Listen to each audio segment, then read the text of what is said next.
तव्हां जंहिं ते विश्वास कंदा आहियो उहो तव्हांजी सच्चाई हूंदी आहे ऐं रोमियो 14:14 में लिखियो वियो आहे कि जेको असां सोचींदा आहियूं हुन में उहो ई थींदो आहे, भले ई उहो सुठो न हुजे। असांजो मन एतिरो शक्तिशाली हूंदो आहे ऐं पोइ बि असां इहो सोचींदा आहियूं कि इहा कूड़ी भावना ख़तरनाक आहे। ॾोह ख़राबु हूंदो आहे। गुनहगार महसूसु करण में फ़र्क़ु हूंदो आहे। जॾहिं असां पवित्र आत्मा सां गॾु हूंदा आहियूं, इहो ॿुधी सघंदा आहियूं ऐं चई सघंदा आहियूं कि उहो केॾो पछतावो ॾींदो आहे ऐं हुन खां पोइ बि असां इहो सोचींदा आहियूं कि ईअं न थियणु खपे। उहो महसूसु थींदो रहंदो आहे, पर दुश्मन जाम कोशिशि कंदा आहिनि कि असां इन ॻाल्हियुनि ते गुनहगार महसूसु कयूं जेको असां न कंदा आहियूं। मञो कि तव्हां पाप कंदा आहियो ऐं उहो सच में पछतावो थींदो आहे, हुन खां पोइ बि गुनहगार महसूसु करण जी ज़रूरत कान्हे। उहो हिन करे ईअं थींदो आहे कि अगरि तव्हां हिन खे महसूसु कयो था ऐं इहो बि पहिरें वांगुरु ई महसूसु थींदो आहे हिन करे तव्हां उहो महसूसु कंदा आहियो जेको बि हिन करे तव्हांखे सिर्फ़ु इहो तरीक़ो अंदरां महसूसु थींदो आहे। अगरि तव्हां परमेश्वर जो वचन ॿुधंदा आहियो ऐं मञंदा आहियो ऐं बिल्कुलु न चवंदा आहियो कि इहो छा आहे ऐं पछतावो थींदो आहे, त उहो पछतावो बि करण खां पोइ बि महसूसु करण खां पोइ बि हिन जज़्बे सां तव्हांखे ॿाहिरि निकिरणो पवंदो आहे ऐं उहो तव्हांखे ख़बर पवंदी आहे कि गुनहगार आहियूं कि न आहियूं। छाकाणि त बाइबल में इहो ई लिखियलु आहे, उन पाण खे ई छॾियो हुयो, मूंखे न छॾियो हुयो ऐं मुंहिंजो पाप शर्म पाण खे ई खणी वियो। तव्हां चवंदा कि मां हिन जो छा कंदा? मां चवंदमि कि बसि हिन खां चुप कयो, पर मां इहो नथी करे सघां। तव्हां करे था सघो, तव्हांखे इहो करिणो ई आहे छाकाणि त तव्हां हिन जे क़ाबिल आहियो, छाकाणि त तव्हांजे क़ाबू जी शक्ति करिणो आहे। तव्हांखे थोरी आवाज़ कढणी आहे, तव्हांखे इहो करिणो आहे। मूंखे ख़बर आहे कि मां कीअं महसूसु थी कयां, मूंखे इहो न करणु खपे, मां गुनहगार आहियां, मां शैतान आहियां, पर छाकाणि त हिन में बाइबल में लिखियलु आहे कि मां माफ़ी थी मिलां। असां हिन तरीक़े सां बदिलाव करे सघूं था, पंहिंजे मन खे नयो ठाहे सघूं था। हिन जे जज़्बातनि खां वधीक ताक़तवर हूंदा आहिनि। तव्हांजे जीवन में कामयाबी हासिल नथी थिए, पर जेसिताईं तव्हां सिखंदा न तेसिताईं तव्हांखे उहा हासिल न थींदी। तव्हांखे चवां थी, तव्हां उथो ऐं अॻियां वधो। तव्हां सुठो प्रचार कयो था, तव्हांजी जज़्बात आहिनि। तव्हां चओ था मूंखे महसूसु थो थिए कि कोई मूंसां प्रेम न कंदो आहे, कोई मूंसां ॻाल्हाईंदो न आहे, मां ॾाढी दुखी आहियां, मां गंभीर महसूसु थी कयां। ॾिसो, ईअं न थींदो आहे। तव्हांखे इहो करिणो ई आहे। तव्हां उथो ऐं इहो कयो ऐं तव्हांखे ख़बर आहे कि इहो छा आहे। मूंखे ख़बर आहे कि प्रभु हुन खां वॾो आहे ऐं उहो करे सघंदो आहे। अगरि मुंहिंजे लाइ हे करणु ज़रूरी आहे, मां फ़ैसिलो कयां थी कि जीवन में मुंहिंजे लाइ साम्हूं जेको बि ईंदो, मां हुन जो मुक़ाबिलो कंदमि ऐं हुन खां जीतंदमि। उत्पत्ति 11:6 में असां कुझु माण्हुनि सां सिखंदासीं जंहिं विश्वास करणु शुरू कयो आहे कि हुन खे हिकु गंभीर ठाहियूं था, जंहिंजी टिकरी आसमान में ॻाल्हियूं थींदियूं आहिनि ऐं सभु सहमतूं। बाइबल में हिकु हैरानी वारी ॻाल्हि लिखियलु आहे, जेकी उहा आहे कि असां करे था सघूं। प्रभु हुननि जी भाषा में गड़बड़ी कई आहे, छाकाणि त उहो हुननि माण्हुनि ते विश्वास आहे, करे वेहंदा आहिनि ऐं मिलंदा आहिनि। सो हुननि खे हिकु हाल में खणी आया आहिनि। उहे हिक ॿिए सां ॻाल्हाइनि था ऐं इन करे उहो हुन जे लाइक़ु न करे सघंदा आहिनि। जेके विश्वास कंदा आहिनि, शक्तिशाली हूंदा आहिनि। इन करे बाइबल में लिखियो आहे, उहो वीचार ते काबू करे सघंदा आहिनि। अचो हे वचन मथे था लॻायूं। हलो कुरेशियन जे 10 ते हलूं था, 4-5 खे। मूंखे ख़बर आहे कि तव्हां मां घणेई माण्हुनि खे ख़बर हूंदी आहे, पर शायदि उहे माण्हू ख़ासि हूंदा आहिनि। वचन जे बारे में ॼाॻींदा न आहिनि, छाकाणि त उहो लड़ाई हूंदी आहे जंहिंजो हथियार शारीरिक खून ऐं मांस सां गॾु न हूंदा आहिनि, पर प्रभु जे वचन द्वारा क़ाबिल हूंदा आहिनि। तव्हांखे शायदि पुछंदा कि तव्हां मां हथियार केरु आहिनि। इहो आहे तव्हां सभिनीनि जो हथियार। तव्हांखे हिन वचन जे मुताबिक़ हलणो आहे। जेको बि तव्हांजे अंदरि हूंदो आहे, आत्मा जी तलवार आहे। तव्हांजो वचन लाइ शैतान तलवार वार कंदो आहे। सो ख़्यालनि खे हुन खां ऊची करे ॻाल्हि करे शैतान तव्हां सां वादो कंदो, तव्हांखे इहो चवंदो, सिद्धांतनि ॿुधाईंदो ऐं चवंदो कि हिकु ॻाल्हि जेकी प्रभु जी आहे ऐं तव्हांजे ख़िलाफ़ु हूंदी आहे। असां छा कंदा आहियूं? असां वीचारनि ते काबू न कंदा आहियूं। घणो विश्वास आहे। हर हिकु जज़्बातनि खे क़ैद करे मसीह जे माण्हू आज्ञाकारी ठाहिणु खपे। ऐं घणो ई दफ़ा इहो महसूसु थींदो हूंदो आहे कि सॼो ॾींहुं असां पंहिंजे वीचारनि सां गॾु लड़ंदा रहंदा आहियूं ऐं चवंदा आहियूं कि इहो न थियणु खपे ऐं पोइ चवंदा आहियूं कि असां ईअं छो आहियूं। बदिलाउ हिकु प्रक्रिया आहे जेकी असांखे वक़्तु ठाहींदी आहे। जॾहिं तव्हांखे अहिड़ी जीवन में बदिलाउ कोशिशि करणी आहे जेको तव्हांजो बुरो हाल कंदी आहे ऐं रातो राति तव्हांखे इहो ॿुधाईंदी आहे कि जाम वक़्त ताईं समर्पित करणो पवंदो आहे। जीअं असां वचन खे अभ्यास कंदासीं, प्रभु असांखे थोरो थोरो करे बदिलाउ ॾींदो ऐं असां घणाई दफ़ा महसूस थींदो आहे उपलब्धियूं घणियूं हूंदियूं आहिनि ऐं विच में फ़र्क़ु ईंदो आहे। असां ईअं सोचींदा आहियूं कि ईअं छो न थियो आहे, पर ईअं थींदो आहे। कोई मुंहिंजी ॻाल्हि सम्झे थो? बदिलाउ ॾिसण वारो हूंदो आहे, छाकाणि त भले असांखे बदिलाउ खपे ऐं उहो असांखे क़ाबू करे। जॾहिं असां प्रभु खे कुझु बदिलाउ करण लाइ चवंदा आहियूं ऐं उहो बदिलाउ असांखे महसूस थींदो आहे, असांजो कोई क़ाबू न आहे ऐं असां चवंदा आहियूं कि शइ त्यागी पायूं था ऐं असां अॻियां वधूं था, शइ जे तरफ़ां वधंदा आहियूं। असांखे ख़बर न आहे कि छा मिलण वारो आहे, असांखे ख़बर न आहे कि हुनजी छा आहे। असां सच में इहो चाहींदा आहियूं कि थकिजी वेंदा आहियूं ऐं उहो ई थींदो आहे जेको चओ था।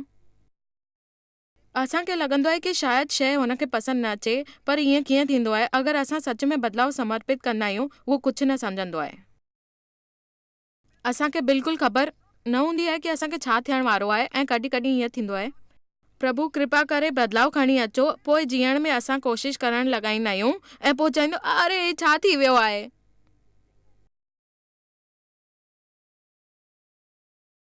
अॼु मां कुझु पढ़ा पई जेको मूंखे ॾाढो वणियो हुयो। ॿार अक्सर पंहिंजो आसे पासे फेरो ठाहे करे रांदि कंदा आहिनि। उहो ईअं थींदो आहे कि जॾहिं उहे नंढा हूंदा आहिनि ऐं उहो पंहिंजे इर्द गिर्द हिकु घेरो ठाहींदा आहिनि ऐं उन में घुसी करे रहंदा आहिनि ऐं मुंहिंजो घेरो आहे ऐं मां मालिक आहियां, कोई हिन में घुसी न अचे। ध्यानु रखो, प्रभु तव्हांजे जीवन में अचण वारो आहे। बदिलाउ तॾहिं थींदो आहे जॾहिं असां पंहिंजे जीवन जे डप खे मुक़ाबिलो कंदा आहियूं। असां डप खे लॻाईंदा आहियूं कि बल्कि हिन लाइ असांखे डपु थींदो। ईअं न थींदो आहे। ॾिसण जो मतिलबु इहो न आहे कि तव्हांखे भाव न ईंदा आहिनि। तव्हां पंहिंजो पाण ते हिन खे क़ाबू थियण ॾींदा आहियो, हिन करे इहो सभु थींदो आहे। ॾकी वेंदा आहियो। सच इहो आहे कि हर माण्हू ऐं हर औरत ॾिजंदी आहे ऐं चवंदी आहे कि असां ॾिजी विया आहियूं ऐं असां मूर्ख आहियूं। ईअं चवंदा आहियो। छाकाणि त असांखे हे ॼाणणु ॾाढो ज़रूरी आहे कि असां प्रभु जे बिना कुझु बि न करे सघंदा आहियूं। मूं में तंदुरुस्ती आहे, मूं में भावना आहे, मूं में इहो खणणु खपे, असां ईअं करे सघूं था। मुंहिंजे मथां हज़ारो माण्हू आहिनि, साम्हूं पंहिंजो मुंहुं खोलींदा आहिनि ऐं असां चवंदा आहियूं कि असांखे इहो करणु खपे। सही ॻाल्हि त इहा आहे कि असांखे प्रभु मार्गदर्शन ॾींदो आहे, पर असां प्रभु जी मदद बिना कुझु न करे सघंदा आहियूं। मूंखे ईअं सोचे करे मथे वणंदो आहे कि असां सभु हिकु आहियूं। बसि असांखे हमेशह इहो ई सोचणो आहे कि प्रभु असां सां गॾु आहे, असां प्रभु जे बिना कुझु न करे सघंदा आहियूं। मूंखे पंहिंजे विश्वास जी न, प्रभु जे विश्वास जी ज़रूरत आहे। अगरि तव्हांखे नौकरी जी ज़रूरत आहे, तव्हांखे तंदुरुस्त क़िस्म जो डपु हुजणु खपे, न त नौकरी न मिलंदी। इहो प्रभु जी कृपा न हूंदी। असांखे कामयाबी न मिलंदी आहे, हिन जो हिकु कारण इहो आहे असां सोचे करे हलंदा आहियूं कि असां पाण इहो करे सघंदा आहियूं। आहे कि न?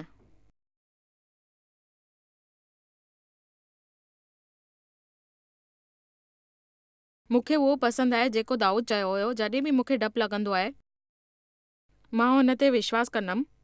विश्वास इन लाइ हूंदो आहे कि विश्वास इन लाइ हूंदो आहे जॾहिं असांखे महसूस थींदो आहे कि हीअ वॾी समस्या आहे, इन मां असां ॿाहिरि नथा निकिरी सघूं। प्रभु असांखे डप मां ॿाहिरि कढी सघंदो आहे पाण ते थियण वारे कम ते। मूंखे हुन जो मुक़ाबिलो करणो आहे, भाव जो हुअण वारे बहादुरी खपे, बल्कि डप जो सामनो करण वारी बहादुरी खपे। असांखे उहो सामनो करणो आहे, भले ई मूंखे कीअं करणो आहे इहो महसूस न थिए, पर मां इहो कंदमि। प्रभु मूंसां गॾु आहे, मां उहो ई कंदमि जेको प्रभु मूंखे करण लाइ चए थो। ऐं बदिलाउ ज़रूरी आहे। बदिलाउ भयानक थींदो आहे, उन जो वॾो कारण इहो आहे कि असां इहो बेकार थींदो आहे, निष्फल थींदो आहे, छाकाणि त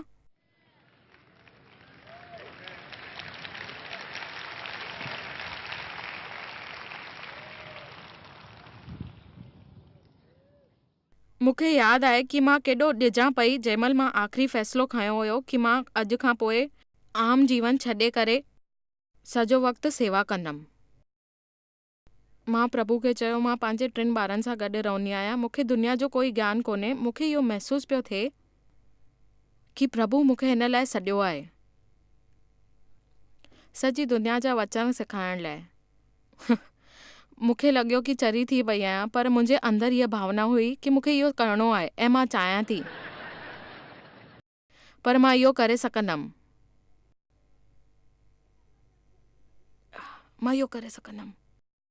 ऐं पोइ शैतान मुंहिंजे मथां अची करे वेही रहियो हुयो, जंहिंजे करे ॿुधायो हाणे असांखे हुन लाइ जाम तरीक़ा कढणा आहिनि।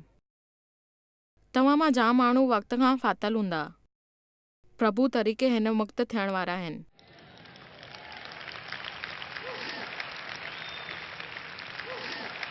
घणाई दफ़ा असां कंदा आहियूं डप जे कारण ते ग़लति फ़ैसिलो।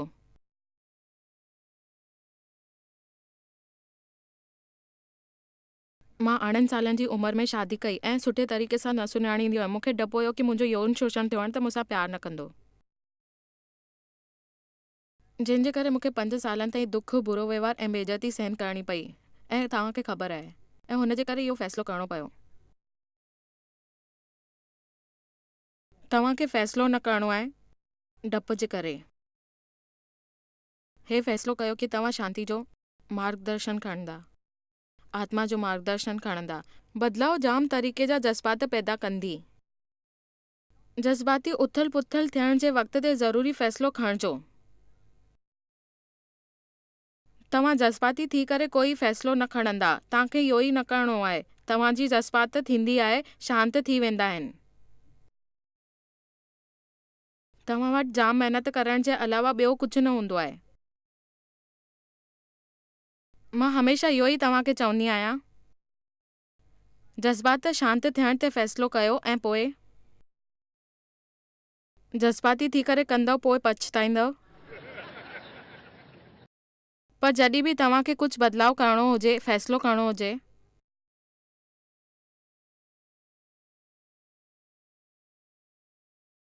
अगरि तव्हां वाक़ई में कुझु बदिलाव चाहियो था, तव्हांखे इहो फ़ैसिलो करणो आहे कि तव्हांखे इहो सोचणो आहे। ऐं ईअं थींदो आहे कि बदिलाव जी हिमत हुजे। तव्हां में इहो जाम माण्हू ईअं हूंदा आहिनि कि जेके ज़रूरी ॻाल्हि न वणंदी आहे, भले ई तव्हां कुझु बदिलाव ज़रूरी फ़ैसिलो कयो, तव्हांखे पाण खे करणो आहे उन बदिलाव जी आदत विझण लाइ, छाकाणि त भले तव्हांखे ख़बर हूंदी आहे इहो तव्हां चाहींदा आहियो ऐं तव्हां इहो सही कंदा आहियो। मां तव्हांखे हिकु मिसाल ॾियां थी। मूंखे सेवकाई में 32 साल थिया आहिनि। 28 सालनि खां 30 सालनि ताईं मूंखे लॻियो हुयो कुझु बदिलाव खपे, छाकाणि त मूंखे इहो लॻे पियो कि मां हिकु सुकल नाले जे किनारे ते वेठी आहियां।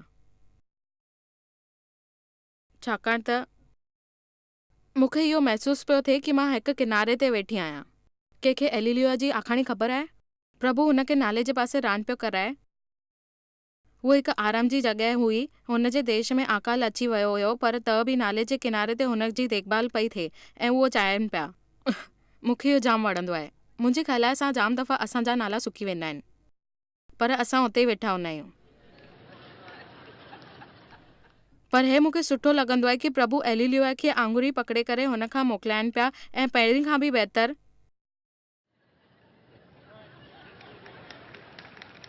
ॾिसो, असां हुन जे नाले ते वेठा आहियूं ऐं हुन जे पासे में वेठा आहियूं ऐं पोइ हुन खे अलौकिक तरीक़े सां खाराइनि पिया।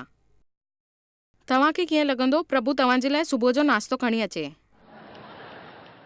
बाक़ी सॼी दुनिया में अकाल पियो आहे ऐं उहो हिते वेठो आहे। प्रभु हुन खे अहिड़ी जॻहि ते वठी वियो आहे जिते ग़रीबी कान्हे, कंगाल कोन्हे, दुखी कोन्हे, आत्मविश्वास आहे ऐं उहो हिकु विधवा स्त्री जे द्वारा हुन जी देखभाल थो करे ऐं चए थो, एलिलुया हुन वक़्तु जीवत सभिनी जे नसीबनि सां महान हुई। हुन खे महसूस न थियो कि हुन जी तरक़ी थी आहे। मां सेंट लुइस में हिकु गिरजे में कमु कंदी हुयमि। हुन मुंहिंजी सेवकाई जे ॿिए दर्जे ते हुयमि। मां 5 सालनि ताईं बाइबल जो अध्ययन कयो हुयो। हुन खां पोइ 5 सालनि खां पोइ प्रभु मूंखे चयो, मूंखे मुंहिंजी सेवकाई खे उत्तर, दक्षिण, पूरब, पश्चिम में फैलाइणो आहे। मां ॾाढो वॾो आहियां ऐं ईअं थींदो। ऐं तकलीफ़ इहो हुई कि मूंखे कोई सुञाणींदो न हुयो। ऐं कंहिं बि गिरजे ते वञी करे दरवाज़ो खटखटाए करे मां चवां कि हे प्रभु मूंखे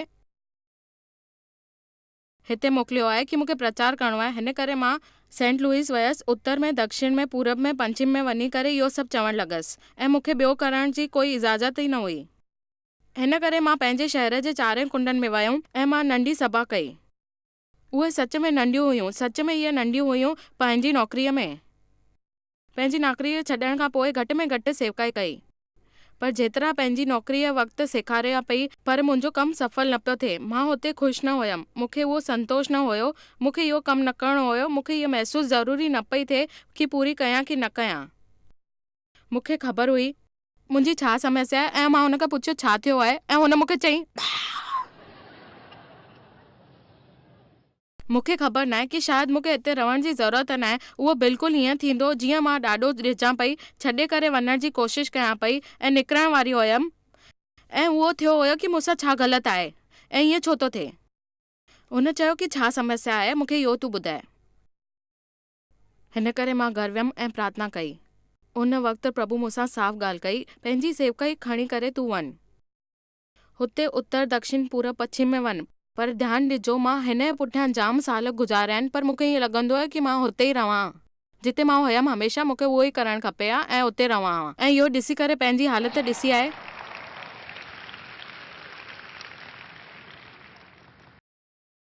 मूंखे महसूसु थियो कि तव्हांखे ॿुधाइणु जाम ज़रूरी आहे, छाकाणि त जाम दफ़ा इहो थींदो आहे बदिलाव करण ते उहो सचाई न थींदी आहे जेको असांखे सचाई थींदी आहे, ऐं उहो सोचणु खपे। असांजे उहो सभु सहन करण जी कारण इहो हूंदो आहे कि असांखे सुधरणो आहे ऐं अॻियां वधणो आहे। तव्हांखे कुझु ॿुधाइणु चाहींदी आहियां। महिरबानी करे ध्यान सां ॿुधजो। जॾहिं तव्हां शइ छॾींदा आहियो, एलिलिया खे इहो करिणो पियो हुयो, नालो छॾणो पियो हुयो, उनखे महसूसु थियो कि हुन खां जेको बि मिलियो आहे उहो तरीक़े सां न आहे। तव्हांखे ख़बर आहे कि इन में कहिड़ी ज़रूरी ॻाल्हि आहे ऐं उहो छो आहे। हे हेतिरो ज़रूरी छो न आहे कि उहो करणु खपे। हुन जा हालत बहितर थिया हुया, बल्कि हुन सां गॾु प्रभु जी इच्छा हुई। उहो ई जॾहिं मां पंहिंजी सेंट लुइस जी गिरजे जी पंहिंजी नौकरी छॾी, ईअं न थियो कि 400 माण्हुनि जी जॻह ते मां 4000 माण्हुनि खे सेखारणु लॻी हुयमि, ऐं हुन खां पोइ बि मूंखे 400-500 माण्हुनि जी जॻह ते 40-50 माण्हुनि खे सेखारणो पियो। उहो जाम ॾुखी हुयो ऐं मूंखे ख़बर हुई कि इहो ॾुखी ॻाल्हि आहे, पर दिलि में शांती हुई, छाकाणि त मूंखे ख़बर हुई कि जेको प्रभु मूंखे चाहे थो मां उहो ई कंदमि। ऐं इहो सच आहे कि प्रभु चाहे थो मां उहो ई कंदमि, जंहिंजो नतीजो अॼु इहो आहे कि मां तव्हांजे साम्हूं बीठी आहियां। तव्हांखे इहो सम्झणो आहे कि इहा पैदा करणी आहे, दिलि जी कोशिशि करणी आहे ऐं लगातार करणी आहे, छाकाणि इहा ॻाल्हि सची आहे ऐं पकी आहे। दुश्मन तव्हांखे महसूसु कराईंदा आहिनि कि तव्हां कोशिशि न कयो। हे सच आहे।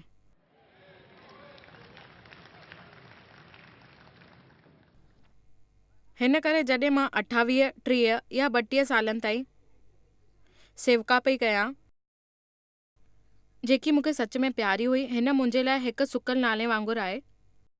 ॾिसो, अगरि असांखे इहो सम्झणो खपे कि जॾहिं शयूं सिखंदा आहियूं असांखे हुनखे फ़क़्तु बदिलण जी ज़रूरत हूंदी आहे, तॾहिं असां सिखंदा आहियूं। ॿुधायो, इहो ज़रूरी न आहे कि तव्हांजी शादी हिकु सुकल नाले वारे माण्हू सां थी आहे। हुन जो मतिलबु इहो आहे आमेन। शायदि तव्हांजे विषय में थोरो वधीक उत्साह थींदा। ॿुधायो, हाणे मूंखे इहो सच आहे कि न आहे तव्हां उत्साह थींदा। हमेशह तव्हांखे उहो ई रस्तो नज़र ईंदो आहे ऐं पाण कुझु न कंदा। तव्हां ॿुधायो, पंहिंजे हद खां ॿाहिरि निकिरी करे कुझु नओं सोचो, नथा करे सचो, कुझु नथा कयो। ऐं तव्हांखे पंहिंजे जीवन में इहो सोचणो आहे जंहिंजे बारे में सुकल नाले वांगुरु हूंदा आहिनि। हुन में जेको इहो हूंदो आहे कि तव्हांखे इहो ॾिसणो आहे मां इहो न करे सघंदसि। ऐं ईअं न थींदो आहे कि तव्हांखे इहो न करे सघंदा आहियो, तव्हां इहो सभु करे सघंदा आहियो, पर पोइ बि तव्हांखे लॻंदो आहे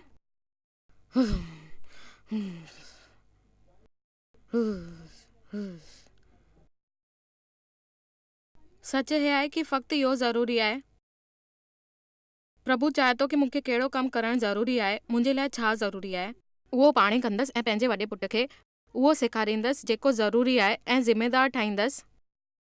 हर विभाग ते असांजो हक़ हुअणु ज़रूरी आहे। असां लाइ इहा ॻाल्हि ॼाणणु ज़रूरी आहे जेकी असां हिते कयूं था।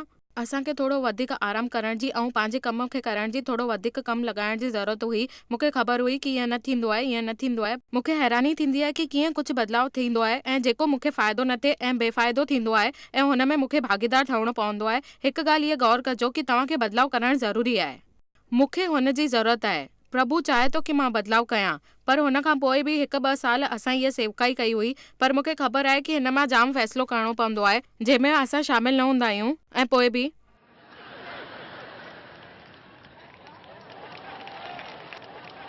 मां चाहियां थी कि तव्हां हे सम्झी वठो, बेशक कोई शइ बदिलणु ज़रूरी न आहे, पर हिन जो मतिलबु इहो न आहे कि असां शइ खे हमेशा तव्हांखे पाण खे हुन जी आदत एतिरो पए उहो वक़्तु ॾियणो ई पवंदो। तव्हांखे शायदि ख़बर न आहे कि तव्हांखे हिन सां ॿाहिरि निकिरणो आहे। बदिलाव जीवन जो हिसो आहे। अगरि तव्हां बदिलाव खपे त तव्हां सभिनीनि खे पंहिंजे पाण खे पंहिंजो मन बदिलणु ज़रूरी आहे। अगरि तव्हांखे लॻे थो कि तव्हां सुकल नाले ते आहियो, तव्हांखे हुतां हलणु शुरू न करणो आहे। प्रभु खां पुछो कि छा बदिलाव ज़रूरी आहे ऐं अचणु ॾियो। ऐं तव्हांखे अगरि लॻे थो कि तव्हांजी नौकरी सुकल नाले वांगुरु महसूस थी थिए, तव्हांखे ऑफिस में नओं तरीक़ो अमल करणो आहे। तव्हांखे शायदि शुक्रगुज़ार हुजणु खपे ऐं तव्हांखे ज़रूरत आहे कि तव्हां वटि नौकरी हुजे। शायदि तव्हांखे विभाग में बदिलण जी ज़रूरत आहे। शायदि तव्हांखे थोरी वधीक ज़िमेदारी खपे ऐं हुन जी ज़रूरत हुजे। बदिलण जी इच्छा जो हमेशह इहो मतिलबु न आहे कि तव्हां हुन जे बारे में ईअं सोचियो कि तव्हांखे त्याग करणो आहे, पर घणेई दफ़ा असां ईअं कंदा आहियूं। ऐं हक़ीक़त त इहा आहे, अगरि तव्हां हर दफ़े मूंखे न ॿुधंदा ऐं हर हफ़्ते न ॿुधंदा, ज्ञान न मिलंदो। ऐं सच थी चवां, तव्हां मूंखे न ॿुधो या ॿुधो, मां नाराज़ न थी थियां, पर पोइ बि तव्हांखे इहो करणो आहे। अॻियां वधो। हाणे मूंखे ॿुधायो कि ईअं करणु खपे कि न। हक़ीक़त त इहा आहे कि तव्हांखे हमेशह सुके नाले ते विहणो आहे ऐं पासे में विहणो आहे ऐं हिन जो कुझु फ़ाइदो कोन्हे। तव्हां में एतिरी हिमत खपे कि तव्हां उथी सघो ऐं चई सघो कि हिते वेही करे कुझु फ़ाइदो न थींदो ऐं अॻियां वधी सघंदव। हिन जो वचन सुखी मिलंदो। प्रभु तव्हां सां गॾु आहिनि।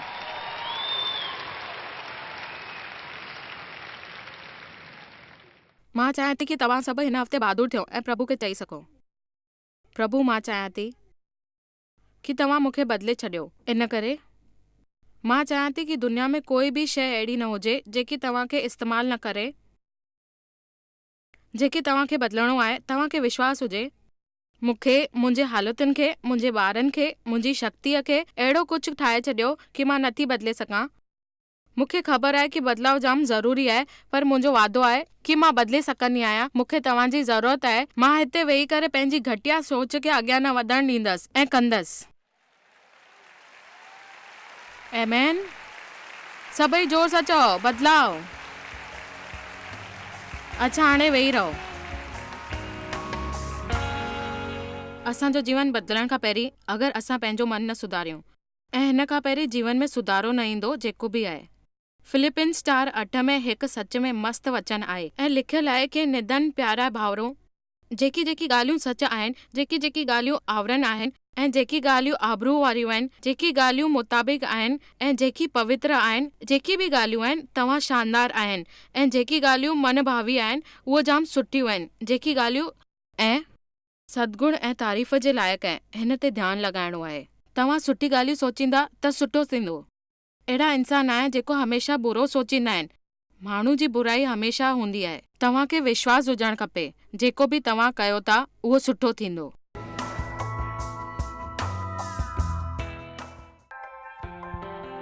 तव्हांखे शायदि ख़बर कान्हे तव्हां जॉयस मेयर मिनिस्ट्री लाइ केतिरा महत्वपूर्ण आहियो। असां तव्हांजी क़दुरु कयूं था ऐं पंहिंजे दोस्तनि ऐं भागीदारनि खे धन्यवाद करियूं था जंहिं जे करे दुनिया भर में सेवा करणु मुमकिन थियो आहे। असां मिली करे बुखियनि खे खाराईंदा आहियूं, ग़रीबनि खे कपिड़ा ॾींदा आहियूं ऐं देश खे हिकु शुभ संदेश ॾेई रहिया आहियूं। महिरबानी करे अॼु ई jmmindia.org ते असां खां संपर्क कयो। प्रार्थना जे लाइ, विनती करण जे लाइ, असांजे संसाधनों जे बारे में ऐं वैदिक ख़बर वास्ते, जॉयस जी सभाउनि जो वक़्तु ॾिसण वास्ते, असांजा भागीदार ठहण वास्ते, जीअं असीं सॼी दुनिया में मसीहा जो प्रेम विरायूं।